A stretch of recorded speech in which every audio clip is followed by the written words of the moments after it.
প্রতি রমজান মোবারকে হযরতে জিবরাইল আসতেন, হুজুরকে বলতেন, হুজুর আপনি তেলাওয়াত করেন, আমি শুনি, যতটুক নাজিল হয়েছে পড়েন। হুজুর পড়তেন, জিবরাইল শুনতেন, আবার জিবরাইল পড়তেন, হুজুর শুনতেন। এমনি করে করে যে বছর হুজুর ইন্তেকাল করবেন, হুজুরের জীবনের শেষ রমজান মোবারকে কোরআন নাজিল পরিপূর্ণ হয়ে গেছে। হযরতে জিবরাইল বলেন, হুজুর কোরআন তো নাজিল তামাম হয়ে গিয়েছে, এবার আপনি পুরা কোরআন পড়ে আমারে শোনান। হযরতে রাসূল পুরাটা পড়ে 30 পারা পড়ে শোনায় দিলেন, জিবরাইল শুনলেন। এবার জিবরাইল বলেন, হুজুর আমি তেলাওয়াত করতেছি, আপনি শোনেন। হযরতে জিবরাইল 30 পারা পড়লেন, হুজুর শুনলেন। আবার হযরত জিবরাইল বলেন, হুজুর এবার আবার আপনি পড়েন। হুজুর পড়লেন, জিবরাইল শুনলেন, আবার জিবরাইল পড়লেন, হুজুর শুনলেন। তার মানে হলো হুজুর যে বছর ইন্তেকাল করলেন, ওই বছরের রমজান মোবারকে হযরত জিবরাইল 2 বার পড়েছেন, হুজুর শুনেছেন, আর হুজুর 2 বার পড়েছেন, জিবরাইল শুনেছেন, যাতে করে একটা জের জবর, একটা আয়াত, একটা সেমিকোলন যেন বাদ না পড়ে যায়। শাহরু রমাদান আল্লাযী উনজিলা ফীহিল কুরআন, রমজানের পবিত্র মাসে আমি অবতীর্ণ হয়েছি। সুবহানাল্লাহ। যদি প্রশ্ন করা হয়, রমজানে তো আসছো, কিন্তু প্রথম নাজিল হয়েছিল কোন সময়? ওটা কি দিন ছিল না রাত ছিল? কোরআন তার জবাবে বলে, ইন্না আনজালনাহু ফী লাইলাতিল কদর, কদরের পবিত্র রাতে আমি এই পৃথিবীতে আমার আগমন ঘটেছিল। যদি প্রশ্ন করা হয়, বুঝলাম সবই, কেন নাজিল হয়েছে তুমি? এই পৃথিবীতে তোমার আসার উদ্দেশ্য কি? মূল কাজটা কি? এই প্রশ্ন যদি করা হয়, কোরআনে কারীম তার জবাবে বলে, শোনো কেন এসেছি। লিতুখরিজান নাসা মিনাজ যুলুমাতি ইলান নূর, আমার মিশন হচ্ছে গোটা বিশ্ব মানবতাকে পুঞ্জীভূত জমাট বাঁধা অন্ধকারের ভেতর থেকে টেনে বের করে আলোর সন্ধান দিতে, আলোর দিকে আনার জন্য আমি কোরআন নাজিল হয়েছি। এবার যদি প্রশ্ন করা হয়, বুঝলাম তুমি অন্ধকার থেকে আলোর দিকে নিয়ে আসবে, আলোর দিকে আসলে পরে ফায়দাটা কি হবে? মূল ফায়দাটা বুঝায় দাও, আসল ফায়দা কি হবে তোমারে যদি মানি? কোরআন তার জবাব দেয়, নিজের পরিচয় নিজে তুলে ধরে, ফামান তাবিআ হুদায়া ফালা খাউফুন আলাইহিম ওয়ালা হুম ইয়াহজানুন। এই কোরআনকে যদি মেনে চলো, এই কোরআনের আইন যদি মানো, সমাজে মানো, ব্যক্তিতে মানো, পরিবারে মানে, রাষ্ট্রে মানো, জীবনের সব ক্ষেত্রে সমস্ত জায়গায় যদি এই কোরআনকে মেনে চলো, ফালা খাউফুন আলাইহিম, তাহলে তোমাদের কোনো ভয় থাকবে না, ওয়ালা হুম ইয়াহজানুন, কোনো চিন্তাও থাকবে না। কিসের ভয় থাকবে না? কোরআনের আইন মেনে যদি চলো, সমাজে ও রাষ্ট্রে চুরির ভয়, ডাকাতির ভয়, জিনার ভয়, হত্যার ভয়, সন্ত্রাসের ভয়, কোনো ভয় থাকবে না। ওয়ালা হুম ইয়াহজানুন, চিন্তাও থাকবে না। খাওয়া পড়া, শিক্ষা, চিকিৎসা, বাসস্থান, এগুলির কোনো চিন্তা থাকবে না। কোরআনের সমাজে সব কিছুর গ্যারান্টি দেওয়া হবে, সবগুলি পেয়ে যাবে। এখন যদি আবার প্রশ্ন করা হয়, কোরআন বুঝলাম তোমারে মানলে পরে সব ফায়দা হবে, তাহলে এবার জবাব দাও, তোমার ভিতরে কি রাজনীতি আছে নাকি? আমি তো মানুষ, আমার রাজনীতি করা লাগে। ম্যান ইজ সোশ্যাল অ্যানিম্যাল, আমরা তো জঙ্গলের পশু নই, আমরা তো মানুষ। আমাদের সমাজ আছে, আমাদের পৌর নির্বাচন আছে, আমাদের জাতীয় নির্বাচন আছে, আমাদের কলকারখানা আছে, জমিন আছে, আমাদের রাজনীতি, অর্থনীতি, সমাজনীতি আছে, পারিবারিক নীতি আছে, অনেক নিয়ম মালা আছে, নিয়ম নীতি আছে। তোমারে মানলে তোমার ভিতরে কি ওগুলো আছে নাকি সে কথা বলো। কোরআন তার জবাবে বলে, وَنَزَّلْنَا عَلَيْكَ الْكِتَابَ تِبْيَانًا لِكُلِّ شَيْءٍ وَهُدًى وَرَحْمَةً وَبُشْرَى لِلْمُسْلِمِينَ। কোরআন জবাবে বলে, শুনে রাখো, শুধু অর্থনীতি, সমাজনীতি নয়, শুধু রাজনীতি আর শিক্ষানীতি, যুদ্ধনীতি নয়, তোমার জীবনে যা কিছু দরকার, ইহকালে যা কিছু দরকার, পরকালে, সব কথাগুলি আল্লাহ রব্বুল আলামিন আমি কোরআনের সিনার ভিতরে খুলে খুলে বর্ণনা করে দিয়েছেন। সব কথা এ কোরআনে কারীমের ভিতরে রয়েছে। তোমার এমন কোনো জিনিস নাই যা তুমি কোরআনে কারীমের মধ্যে পাবে না। তোমার সমস্ত প্রয়োজন আমার বুকের মধ্যে আল্লাহ দিয়ে দিয়েছেন। বিজ্ঞান আছে, দর্শন আছে, ইতিহাস আছে, সব আছে এর মধ্যে। 12টি মাসের মধ্যে শ্রেষ্ঠ মাস রমজানুল মুবারক। এই মাসটির আল্লাহ পাক এত বরকত দিয়েছেন। এই মাসটি সম্পর্কে রাসূল করিম সাল্লাল্লাহু আলাইহি ওয়াসাল্লাম আখেরি শাবানে খুতবা পেশ করেছিলেন এবং সেই খুতবায় তিনি বলেছিলেন, হে উপস্থিত জনগণ, হে মানব মণ্ডলী, আল্লাহ পাক আমাদের জন্য একটি পবিত্র মাস আমাদেরকে দিচ্ছেন, দান করেছেন, যে মাসটির নাম হচ্ছে রমাদান। অর্থ হচ্ছে জ্বালানো, পুড়িয়ে দেওয়া, ভস্ম করে দেওয়া। রমদান মুবারকে যারা নাকি সিয়াম সাধনা করে, আত্মত্যাগ করে, অর্থাৎ তিতিক্ষা, ত্যাগ এবং তিতিক্ষা করে, রমজান মুবারকে আল্লাহ পাক যেভাবে রোজা চান ওইভাবে যারা রোজা রাখে, তাদের সমস্ত গুনাহ সমূহকে আগুন যেমন আবর্জনাকে জ্বালিয়ে দেয়, রোজা যদি সঠিকভাবে কারো হয় তাহলে তার গুনাহগুলিকে এইভাবে জ্বালিয়ে ভস্ম করে দেয়। সুবহানাল্লাহ বিহামদিহি। এই দোয়া করে নেই যে আল্লাহ পাক এই পবিত্র রমজানের সম্মান করার মতো তৌফিক আমাদেরকে দান করো, আর যেভাবে রোজা রাখলে পরে তুমি খুশি হও সেইভাবে আমাদেরকে রোজা রাখার তৌফিক দান করো, বলি আমিন। এটি হচ্ছে সর্বশ্রেষ্ঠ মাস আল্লাহ পাক মুসলমানদের জন্য দান করেছেন। আবারও বলি আলহামদুলিল্লাহ।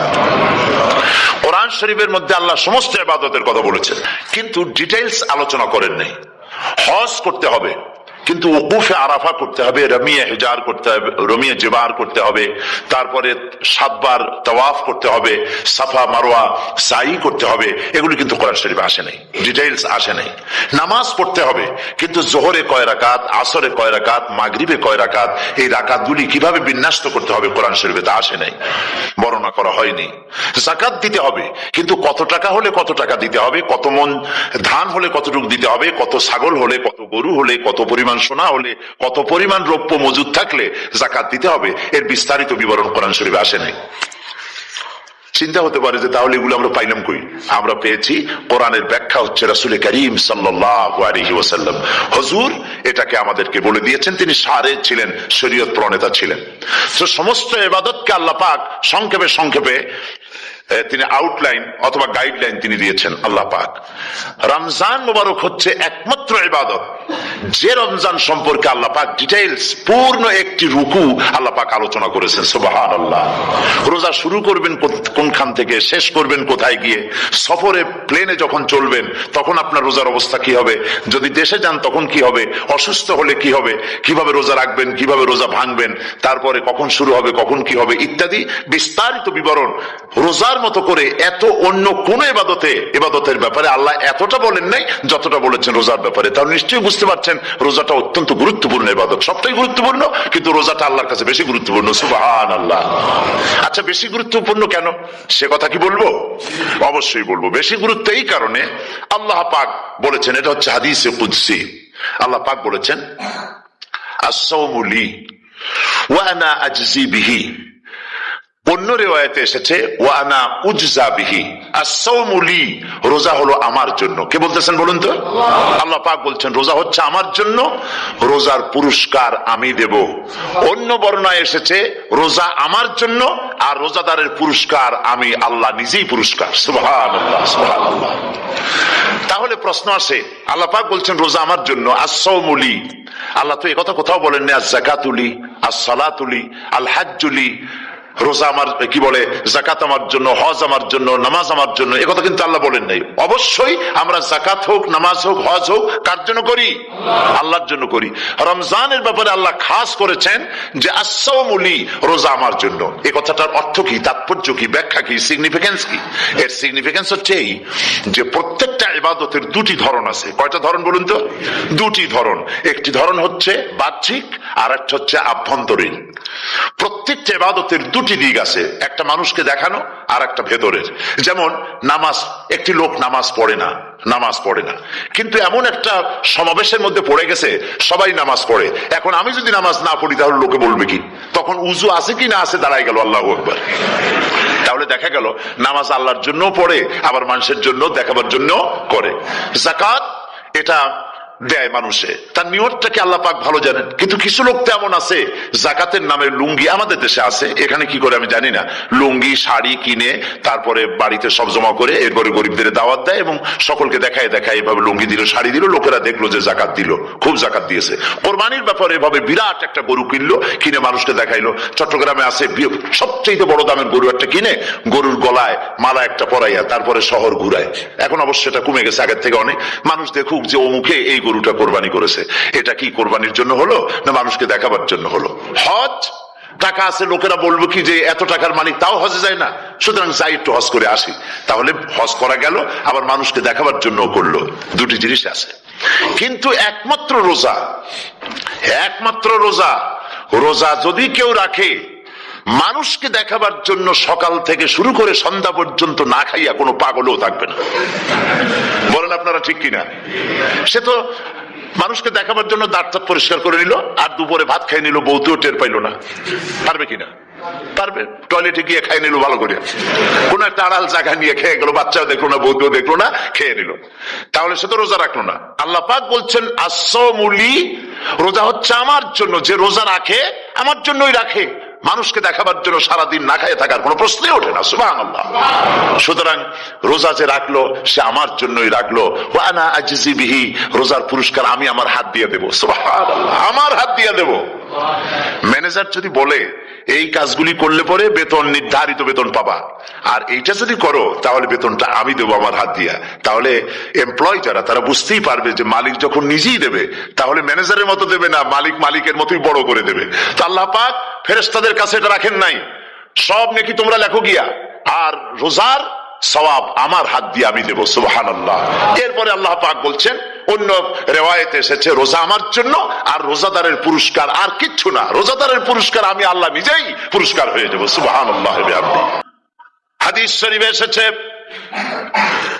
রোজা রাখলে পরে ক্ষুধার কারণে, খালি পেটে থাকার কারণে টক্সিন জাতীয় এক প্রকারের গ্যাস তৈরি হয় পেটের ভেতরে, স্টমাকের মধ্যে, ফলে মুখে এক রকমের দুর্গন্ধের সৃষ্টি হয়। নবীজি বলেছেন রোজাদারের মুখের থেকে যে গন্ধ বের হয় আল্লাহ পাকের কাছে রোজাদারের মুখের গন্ধ মেশক আম্বারের চাইতে বেশি পবিত্র। আপনার মুখের গন্ধটাও আল্লাহর কাছে পবিত্র। রোজাদারদের জন্য জান্নাতের একটি দরওয়াজা খাস করে রাখা হয়েছে, যার নাম রায়্যান। এই দরওয়াজা রোজাদারদের জন্য, কেবলমাত্র রোজাদারেরা সেখান থেকে প্রবেশ করবে, আর কেউ প্রবেশ করতে পারবে না। এই রোজাদারদের সম্পর্কে আল্লাহ পাক বলেছেন, হাদিস শরীফে এসেছে, বুখারী শরীফের হাদিস, রাসূল করিম সাল্লাল্লাহু আলাইহি ওয়াসাল্লাম বলেছেন লিসাইমে ফারহাতান, ফারহাতুন ইনদা ফিতরিহি ওয়া ফারহাতুন ইনদা লিকাই রাব্বিহি। রোজাদারের জন্য দুইটা খুশি। কয়টা খুশি বলুন তো? কে বলছেন? আল্লাহ রাসূল বলছেন রোজাদারের জন্য দুইটা খুশি। লিসাইমে ফারহাতান, দুটি খুশি। ফারহাতুন ইনদা ফিতরিহি, একটা খুশি হচ্ছে ইফতারের সময়। এই ফিতরিহি দুটি কথা, এই একটি কথার দুটি ব্যাখ্যা হয়। একটা হচ্ছে ইফতারের সময়, ইফতারের কথা বলা হয়েছে, আর ঈদের কথাও এর মধ্যে বলা হয়েছে। ইফতারের সময় হলো একটা খুশি, আর একটা খুশি হচ্ছে ইনদা লিকাই রাব্বিহি, যখন রোজাদারের সঙ্গে আল্লাহ পাক দেখা করবেন তখন হবে আরেকটা খুশি। তার মানে হচ্ছে রোজাদারদের সঙ্গে স্পেশাল আল্লাহ রাব্বুল আলামিন সাক্ষাৎকারের ব্যবস্থা করবেন। সুবহানাল্লাহ। তাহলে দুটি জিনিস হলো, একটা হলো ইফতারের জন্য রোজাদারের জন্য দুটা খুশি, একটা হলো ইফতারের সময়, আর একটা হচ্ছে আল্লাহর সঙ্গে যখন দেখা করবে। তো ইফতারের যে খুশিটা, এই খুশি রোজাদার ছাড়া কেউ বুঝবে না। ইফতার সারাদিন রোজা রাখার পর সামনে পেঁয়াজি, বেগুনি, সালাদ, তরমুজ, মিষ্টি, তারপরে আম্বালা সুইট মিটের নানান রকমের মিষ্টি, এরপরে মুড়ি, কত কিছু সব সামনে নিয়ে বসে আছে। দেখছেন অবস্থা? সমস্ত কিছু সামনে বসা, ঘড়ির দিকে তাকানো। আপনি যদি 5 মিনিট আগে খান, ফেরেশতা এসে মুখের উপর থাপ্পড় মারবে, বেটা খাইলি কেন? বলবে কেউ? বলবে না। কোন ফেরেশতা লাঠি নিয়ে দাঁড়ায় আছে? দাঁড়ায় নাই। কিন্তু আপনি খাচ্ছেন না কেন? সুবহানাল্লাহ, সুবহানাল্লাহ বলবেন না? অন্তত 1500 বছর আগে আল্লাহ রাব্বুল আলামিন নির্দেশ করে রেখেছেন, সূর্য সাদা হওয়া থেকে, পূর্ব দিগন্ত সাদা হওয়া থেকে শুরু করে পশ্চিম দিগন্তে যখন কালো হয়ে কালো রেখা দেখা দেবে, যখন মাগরিব হয়ে যাবে, সূর্যাস্ত যাবে, ততক্ষণ পানাহার আর স্ত্রী সম্ভোগ থেকে বিরত থাকো। ১৫০০ বছর আগের আল্লাহ রাব্বুল আলামিনের এই নোটিশ কিভাবে কার্যকরী হচ্ছে উম্মতের মধ্যে, মুসলমানদের ভেতরে। খাবার সামনে আসে, পিপাসা লেগেছে। এখন তো পিপাসা লাগে না, খুব ঠান্ডার সময়, এখন রোজা রাখতে খুব মজা হবে, তাই না? খুব মজার রোজা। কিন্তু এই রোজা যখন জুন মাস আর জুলাই মাসে আসবে, তখন টের পায় মানুষ রোজা কাকে বলে। প্রচন্ড পিপাসা, সামনে সব খাবার পড়ে আছে, একটা খাবারের দিকে রোজাদারের হাত যায় না, ঘড়ির দিকে তাকায় আর চুপ করে বসে বসে আল্লাহর জিকির করতে থাকে। আল্লাহ কয়, ফেরেশতারা দেখ, এই বান্দা বানাইতে নিষেধ করছিলি, সুবহানাল্লাহ। আল্লাহ খুশি হয়ে যান। রোজাদার অপেক্ষা করতে থাকে, ঠিক যখন কাটায় কাটায় সময়টা এসে গেছে, তখন আল্লাহর নাম করে খুরমা দিয়ে পানি দিয়ে ইফতার শুরু করে দিল। আল্লাহ পাক খুশি হয়ে গেলেন। এই যে ইফতার, সারাদিন রোজা রাখা ইফতার করায় যে মজা, রোজা রাখলো না এরকম লোকেরাও কিন্তু ইফতার করে না? পুরান ঢাকায় আছে, ঢাকার তো কয়েকটা এলাকা আছে, পুরান ঢাকার লোকেরা নাকি বলে যে, যারা রোজা রাখে না তারা বলে যে, রোজা না রাখিয়া একরকম পাপ করছি, আর ইফতার না করিয়া কবিরা গুনাহ করবো নাকি, ইফতার তো করাই লাগে। তো খুব মজা করে ইফতার করে তারা। তো সারাদিন রোজা রেখে পেঁয়াজি, ছোলা, বুট, মুড়ি খাওয়ায় যে মজা, সারাদিন ভাত খাইয়া তারপরে ইফতারের শরীক হওয়া, ছাগলে ঘাস খাইলে যেমন লাগে ওইরকম তার মুখে লাগে, এই মজা পাবে না। রোজাদারের যে মজা লাগে সেই মজা সে পাবে না। সারা মাস রোজা থাকার পর, আল্লাহর হুকুম মেনে সারা রাত রোজা রাখার পর, তারপরে ঈদের দিনে জামা কাপড় পরিষ্কার করে, শেরওয়ানি গায়ে লাগাইয়া, পাঞ্জাবি পরে, আতর মেখে, এরপরে ঈদের জামাতে যখন দাঁড়ায় যায়, সে যে মজা পায়, সারা মাস রোজা রেখে ঈদের জামাতে গিয়ে সে যে মজা পায়, যে রোজা রাখলো না, ঈদের দিনে খুব জামা, পাজামা, সেন্ট এগুলো মেখে টেকে প্রথম কাতারে গিয়ে দাঁড়ায় গেছে, ও সেই মজা পাবে না। ওর মনের মধ্যে একটা চোর চোর ভাব থেকেই যায়। সে মনে মনে ভাবে, এই জামাত আমার না, জোর করে আসছি, এইখানে দাঁড়াবার যোগ্যতা আমার নাই। মনের মধ্যে সে একটা অপরাধী ফিল করে, সে ফিল করতে থাকে। সুতরাং রোজাদারের জন্য দুইটা খুশি, একটা হচ্ছে ইফতারের সময়, আর একটা খুশি হবে যখন আল্লাহ তাদেরকে দেখা দেবেন। সুবহানাল্লাহ। এই রোজা আল্লাহ পাক দান করেছেন। আচ্ছা, কি জন্য রোজা আমাদের দিলেন? এই জন্য দিয়েছেন যে একটা মাস পৃথিবীর মুসলমানরা না খেয়ে থাকুক দিনের বেলায়, ওই না খেয়ে থাকার যে খাবারগুলি বাঁচবে, এগুলি আল্লাহ অন্য কোনো এলাকার মানুষদের খাওয়াবেন নাকি? এই জন্য করেছেন রোজা, এই জন্য করেন নাই। রোজার ফজিলত আল্লাহর নবী বলেছেন, রমজান মুবারকের এত ফজিলত, মানুষ যখন কোন ইবাদত করে, আল্লাহ পাক সেই ইবাদতের নেক আমলের সওয়াব 10 থেকে শুরু করে 700 পর্যন্ত বাড়ায় দেন। 10 থেকে শুরু করে 700 বাড়ায় দেন, ইল্লা সাওম, রোজা ছাড়া। নবীজি বলেছেন, রমজান মুবারকে কেউ যদি একটি নফল কাজ আদায় করে, একটি নফল ইবাদত করে, অন্য মাসের একটি ফরজ আদায় করার সওয়াব আল্লাহ পাক নামায় আমলে দিয়ে দিবেন। রমজান মুবারকে কেউ যদি একটি ফরজ আদায় করে, অন্য মাসের 70টি ফরজ আদায় করার মতো সওয়াব আমলনামায় আল্লাহ দিয়ে দিবেন। সুবহানাল্লাহ। এই মাস আমাদের সামনে, আল্লাহু আকবার বলি, আল্লাহু আকবার বলি, আলহামদুলিল্লাহ। এই পবিত্র মাস আমাদের সামনে, এই মাসে এত সওয়াব, নফল হয় ফরজের মতো, আর ফরজ হয় 70টা ফরজের মতো। এত সওয়াব কেন হইল? আমরা না খেয়ে থাকি সেই জন্য নাকি? বলতে পারেন কেন হলো? একটি কারণ, শাহরু রমাদান আল্লাযী উনজিলা ফীহিল কুরআন। সুবহানাল্লাহ বলবেন না? এই রমজান মাস হচ্ছে সেই মাস যে মাসে আল্লাহ রাব্বুল আলামিন কোরআনে কারীমকে নাজিল করেছেন। এই মাসের মধ্যে একটি রাত আছে, খায়রুম মিন আলফি শাহর, যে রাতটি 1000 মাসের চাইতে বেশি গুরুত্বপূর্ণ আল্লাহর কাছে। সুবহানাল্লাহ। একটি রাত 1000 মাসের চাইতে গুরুত্বপূর্ণ। 1000 মাস ক্যালকুলেটর দিয়ে হিসাব করলে দেখা যায় যে 1000 মাসে 83 বছর 4 মাস হয়। তাহলে তার অর্থ কি এই যে একটানা 83 বছর 4 মাস ইবাদত করলে যে সওয়াব হবে, এই রাত্রে ইবাদত করলে সেই সওয়াব হবে? হতে পারে, এরকম হতে পারে, কিন্তু ব্যাখ্যাটা কি? ব্যাখ্যাটা হচ্ছে, আরবিতে আলফুন শব্দ দিয়ে 1000 বোঝানো হয় না। আরবিতে যখন আলফুন বলা হয়, তাহলে বোঝা যায় সংখ্যাধিক্য, বিপুল সংখ্যা, হাজার হাজার হাজার হাজার, থাউজেন্ডস এন্ড থাউজেন্ডস, এইটাকে বুঝাবার জন্য আরবিতে ব্যবহার করা হয় আলফুন, হাজার হাজার। তাহলে আল্লাহ কি বুঝাতে চাচ্ছেন? আল্লাহ রাব্বুল আলামিন তিনি আয়াত দ্বারা বুঝাতে চান, এর ব্যাখ্যা হচ্ছে এই পৃথিবীর মানবতার কল্যাণের জন্য, এই পৃথিবীর মানুষের ভালাইয়ের জন্য, মঙ্গলের জন্য হাজার হাজার মাস ধরে এই পৃথিবীর মানুষের যে কল্যাণ হয় নাই, এই রমজান মোবারকে একটা রাত আছে যেই রাতে আল্লাহ রাব্বুল আলামিন মানবতার সেই কল্যাণ করেছেন। সেই কল্যাণ কি দিয়ে করেছেন? শাহরুর রমাদান আল্লাযী উনজিলা ফীহিল কোরআন, কোরআন নাজিল করে পৃথিবীর মানুষকে সেই কল্যাণ আল্লাহ দিয়েছেন। সুবহানাল্লাহ। বন্ধুগণ, কোরআন, কোরআন কি নিয়ামত আমাদের কাছে, সেই নিয়ামতকে আমরা চিনলাম না, আমরা বুঝতে পারলাম না কত বড় নিয়ামত আল্লাহ আমাদের দান করেছেন। এই কোরআন যেন আপনি শুনতে পারেন, পড়তে পারেন, বুঝতে পারেন, সেই জন্য আল্লাহ রাব্বুল আলামিন শরিয়াত কি সুন্দর ব্যবস্থা করেছে।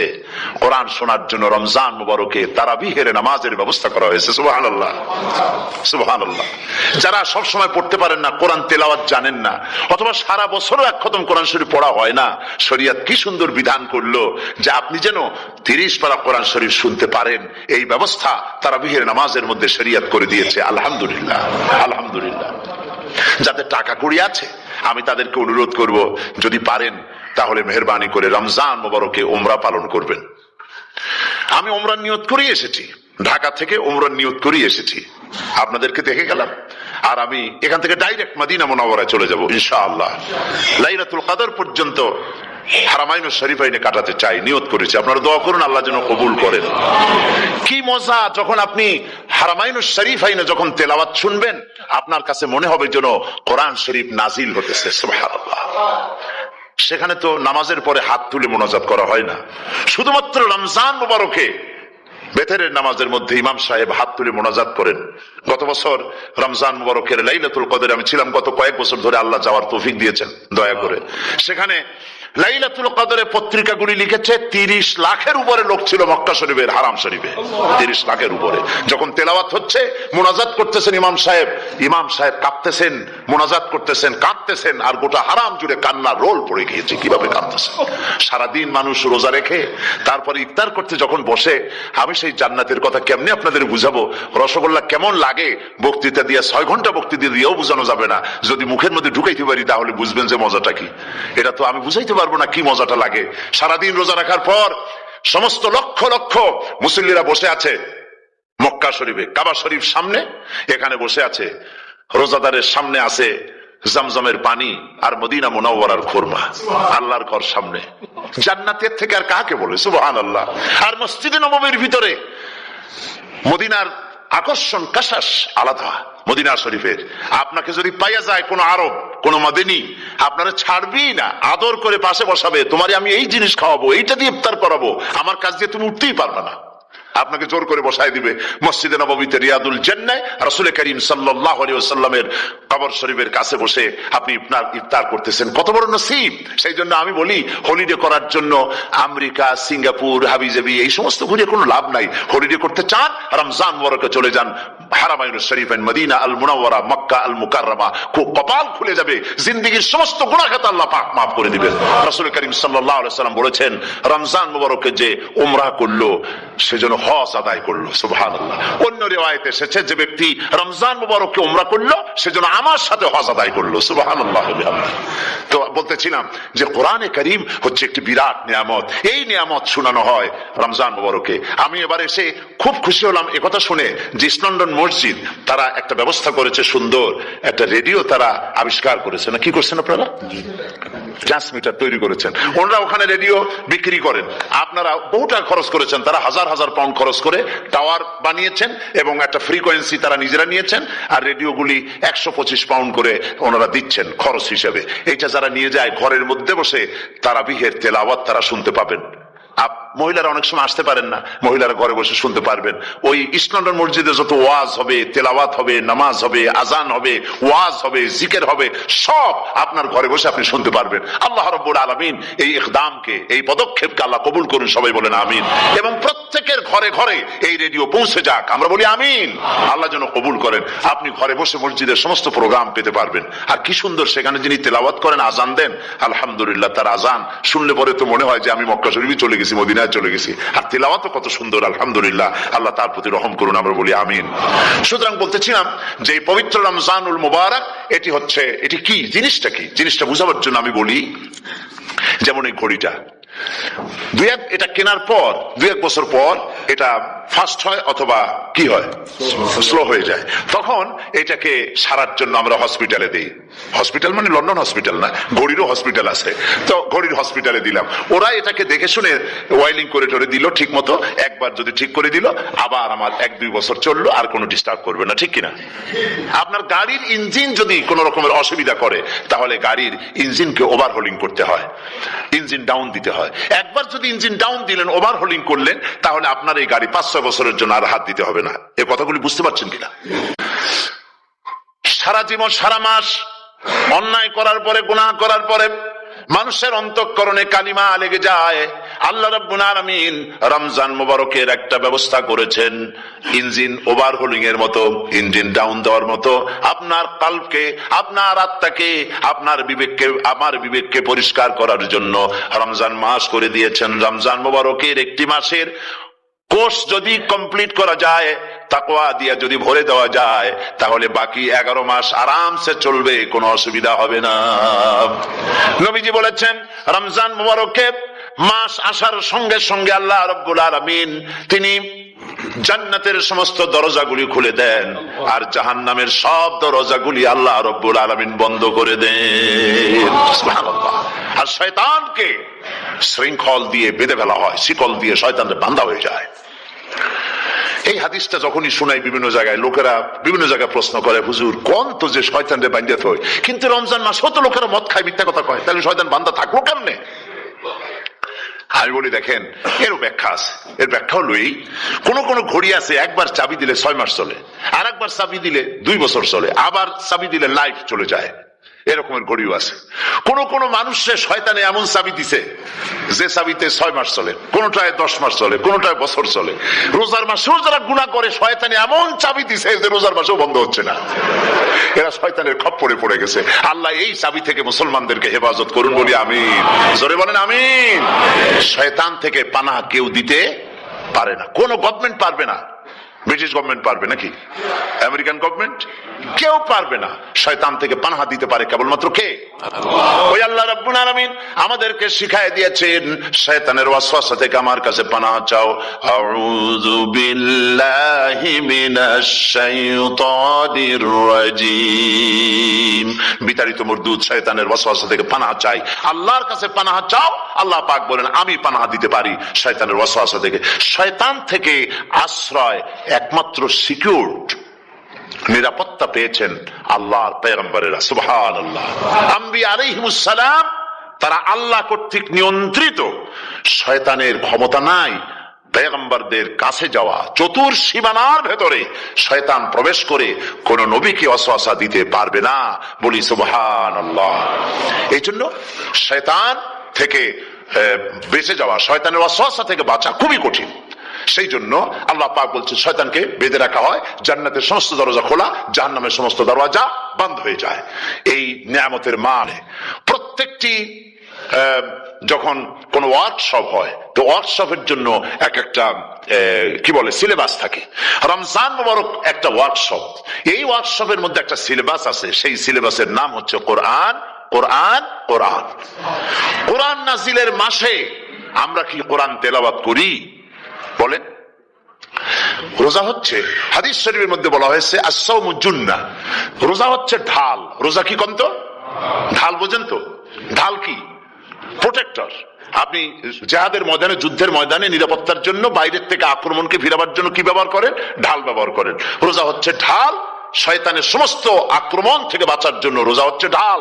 রোজার দিনে কেউ যদি আপনার সাথে ঝগড়া করে তাহলে রাসূল বলেছেন তুমি বলো, তুমি ঝগড়ায় প্রবৃত্ত হবে না। তোমার সাথে যদি কেউ ঝগড়া করে তুমি বলবে ইন্নী সাইম, আমি রোজাদার। আমি তোমার মতো ঝগড়া করতে আমিও পারি, আমি তোমার মতো গালাগালি দিতে পারি, কিন্তু আমি দেব না, ঝগড়াও করব না, গালিও দেব না, মারামারিও করব না, কারণ আমি রোজাদার। সুবহানাল্লাহ।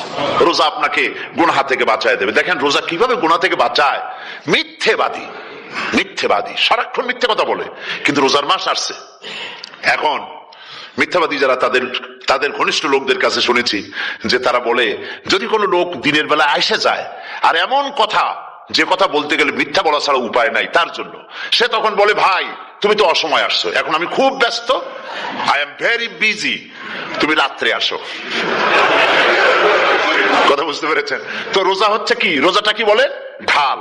কোন মেয়ে লোকের দিকে চোখ পড়লো, আহা আমি তো রোজাদার, চোখকে সাথে সাথে নিচে নামায় ফেললো। গানের আওয়াজ আসলো, আমি তো রোজাদার, সে গানটা শুনলো না। কাজে সমস্ত গুনাহ থেকে বাঁচার জন্য রোজা একটা বিরাট হাতিয়ার। সুবহানাল্লাহ। এই মাসে আল্লাহ রাব্বুল আলামিন এই মাসটা, এই রোজাটা কেন দিয়েছেন? লাআল্লাকুম তাত্তাকুন, ইয়া আইয়ুহাল্লাযীনা আমানু কুতিবা আলাইকুমুস সিয়ামু কামা কুতিবা আলাল্লাযীনা মিন ক্বাবলিকুম লাআল্লাকুম তাত্তাকুন। হে বিশ্বাসীরা, তোমরা যারা ঈমান এনেছো শোনো, আমি রোজাকে তোমাদের জন্য ফরজ করেছি যেমন করে ফরজ করেছিলাম তোমাদের পূর্বপুরুষদের উপরে। রোজা শুধু আমাদের উপরে ফরজ হয়েছে তা না, আমাদের আগে যারা যেসব নবীরা আসছিলেন তাদের উপর রোজা কি ছিল? ফরজ ছিল। সুতরাং এই রোজা তোমাদের উপরও ফরজ। এই জন্য লাআল্লাকুম তাত্তাকুন, যাতে করে তোমরা কি হতে পারো? পরেজগার হতে পারো। কি হতে পারো? পরেজগার, মুত্তাকি হতে পারো, আল্লাহকে ভয় করতে পারো। একমাত্র আল্লাহর ভয় মানুষকে ভালো বানাতে পারে। একটা মানুষ জান্নাতে যাওয়ার জন্য, জাহান্নাম থেকে বাঁচার জন্য একটা জিনিস, কয়টা জিনিস বলেন? একটি জিনিস যদি ভেতরে থাকে তাহলে সমস্ত গুনাহ থেকে বাঁচতে পারে। আর একটি জিনিস যদি না থাকে তাহলে এমন কোন কাজ নাই পৃথিবীতে যা সে করতে পারে না। সেই কাজটার নাম কি? তাকওয়া। সবাই বলেন কাজটার নাম কি? তাকওয়া। যদি ভেতরে আল্লাহ পাকের ভয় থাকে, রব্বুল আলামিন আমাকে দেখছেন, তিনি আমাকে শুনতেছেন, এই ভয় যদি অন্তঃকরণের ভিতরে থাকে তাহলে এই লোকটি কোনো গুনাহের কাজ করতে পারবে না, মিথ্যা বলতে পারবে না, ওজনে কম দিতে পারবে না, খাদ্যে ভেজাল দিতে পারবে না, শয়তানি বদমাশি করতে পারবে না। আর যদি এই জিনিসটির অভাব থাকে, যদি তাকওয়া না থাকে, তাহলে সমস্ত অন্যায় কাজ সে করতে পারবে। এই জন্য আল্লাহ রাব্বুল আলামিন বলেন রোজা এই জন্য দান করেছে যাতে করে, রোজার মাস এই জন্য দিলাম লাআল্লাকুম তাত্তাকুন, তোমাদের ভিতরে তাকওয়ার সৃষ্টি হয়। এই ওয়াজ আমি আপনাদের সামনে অনেকবার করেছি। হযরত ওমর রাদিয়াল্লাহু তাআলা আনহু রাতের বেলায় ঘুরতে ঘুরতে দেখেন এক বাড়িতে আলো জ্বলছে, শেষ রাত। এই রাত্রে বাড়িতে আলো জ্বলে কেন? ভাবলেন কোন অসুখ বিসুখ হলো নাকি। তো উনি কাছে গেছেন, গিয়ে কান পেতে শুনতেছেন বাড়ির মালিক বুড়ি তার যুবতী মেয়েকে ডেকে বলছে, মা ওঠো, তাড়াতাড়ি ওঠো। কেন?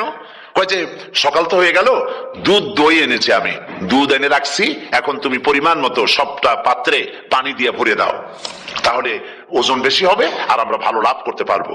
মেয়ে বলছে, মা তুমি বলো কি, এটা আমার দ্বারা সম্ভব না। কেন সম্ভব নয়? হযরত ওমর এক ফরমান জারি করেছেন, তিনি বলেছেন দুধের মধ্যে পানি মিশাতে নিষেধ করেছেন। তাছাড়া রাসূল করিম সাল্লাল্লাহু আলাইহি ওয়াসাল্লাম খাদ্যদ্রব্যে ভেজাল দিতে নিষেধ করেছেন। কাজী হযরত ওমরের এই নির্দেশকে আমি অমান্য করতে পারবো না। মা বলছে, দেখো ওমর এখন তো ঘুমাইতেছে, এত রাত্রে তিনি কি এখানে আসছেন নাকি আমাদের এই কারবার দেখতে? তুমি পানি মিশাও ইচ্ছে মতো। মেয়ে বলছে, মা হযরত ওমর ঘুমাতে পারেন, তার পুলিশেরা, তার গোয়েন্দা বিভাগের লোকেরা ঘুমাতে পারেন, হযরত ওমরের চোখকে ফাঁকি দেওয়া যাবে, হযরত ওমরের পুলিশকে ফাঁকি দেওয়া যেতে পারে, কিন্তু আল্লাহ রাব্বুল আলামিনের চোখকে ফাঁকি দেওয়া যাবে না। আমার পক্ষে সম্ভব নয়, আমি দুধে পানি মিশাতে পারবো না। হযরত ওমর রাদিয়াল্লাহু তাআলা চলে গেলেন, গিয়ে তার ছেলেকে ডেকে বললেন, ছেলে আমি তখন বুড়া হয়ে গেছি, আমার বিয়ের বয়স নাই, আমি একটা মেয়ের খোঁজ নিয়ে আসছি, যদি আমার বয়স থাকতো এই মেয়েটার আমি বিয়ে করতাম। সুবহানাল্লাহ, সুবহানাল্লাহ। তো এই মেয়েটা তুমি খোঁজ নাও, যদি বিয়ে না হয়ে থাকে তুমি প্রস্তাব দাও বিবাহের। কি সৌন্দর্য তিনি দেখলেন মেয়েটার মধ্যে, স্বাস্থ্য, রূপ, যৌবন, কি দেখলেন? তাকওয়া। জোরে বলেন না, কি দেখলেন? তাকওয়া। এই তাকওয়া তিনি দেখলেন। এই তাকওয়ার উপরে ভিত্তি করে আমিরুল মুমিনিন, অর্ধেকটা পৃথিবীর প্রেসিডেন্ট, খলিফাতুল মুসলিমিন, আমিরুল মুমিনিন হযরত ওমর তার ছেলের জন্য পুত্রবধূ করে তাকে ঘরে নিয়ে আসলেন। সুবহানাল্লাহ। ফায়দা কি হলো? ফায়দা এই হলো, এই মেয়ের গর্ভে যে মেয়ে হলো, সেই মেয়ের গর্ভে যে মেয়ে হলো, সেই মেয়ের গর্ভে ফারুকে সানি হযরত ওমর ইবনে আব্দুল আজিজ রাহমাতুল্লাহ আলাইহির মতো ফারুকে সানি আল্লাহ দান করে দিলেন। সুবহানাল্লাহ ওয়া বিহামদি। এটা নাম হচ্ছে তাকওয়া। এই তাকওয়ার ব্যাপারে হযরত ওমর রাদিয়াল্লাহু তাআলা আনহু তিনি হযরত কাব বিন উবাই রাদিয়াল্লাহু তাআলা আনহুকে জিজ্ঞেস করেছিলেন যে তাকওয়ার একটা ব্যাখ্যা আপনি কি আমাকে বলতে পারেন, তাকওয়ার ব্যাখ্যাটা কি? তিনি বললেন হ্যাঁ পারি। কি ব্যাখ্যা? তিনি বললেন যে দেখুন, তাকওয়ার ব্যাখ্যা হচ্ছে এই যে সংকীর্ণ একটি রাস্তা, সরু ন্যারো একটা রোড, এই ন্যারো রোডের দুই দিকে আছে কাঁটাযুক্ত লতা পাতা। এই কাঁটাযুক্ত লতা পাতার মধ্য দিয়ে এই সরু রাস্তা দিয়ে আপনি যখন যাবেন তো কিভাবে যাবেন? হযরত ওমর বললেন আমার জামা কাপড় এইভাবে খুব আটোসাটো করে আমরা যাব, যাতে করে গায়ের চামড়াও না ছেড়ে আমার জামাও যাতে না ছিঁড়ে যায়। হযরতে কাব বিন উবাই রাদিয়াল্লাহু তাআলা আনহু বলছেন এটার নামই হচ্ছে তাকওয়া। এটার নাম কি? তাকওয়া। এটার নাম হচ্ছে তাকওয়া। দুনিয়ার অসংখ্য পাপের ভেতর থেকে আপনি চলে যাবেন, পাপ যেন আপনাকে স্পর্শ করতে না পারে। এটার নাম তাকওয়া। বাইন মাছ নিশ্চয়ই খেয়েছেন আপনারা, না লন্ডনে পাওয়া যায় না? পাওয়া যায়। এই বাইন মাছ যারা খেয়েছেন আপনারা, আমি জানি না আপনারা জানেন কিনা বাইন মাছ কোথায় থাকে, পানিতে থাকে না কাদায় থাকে?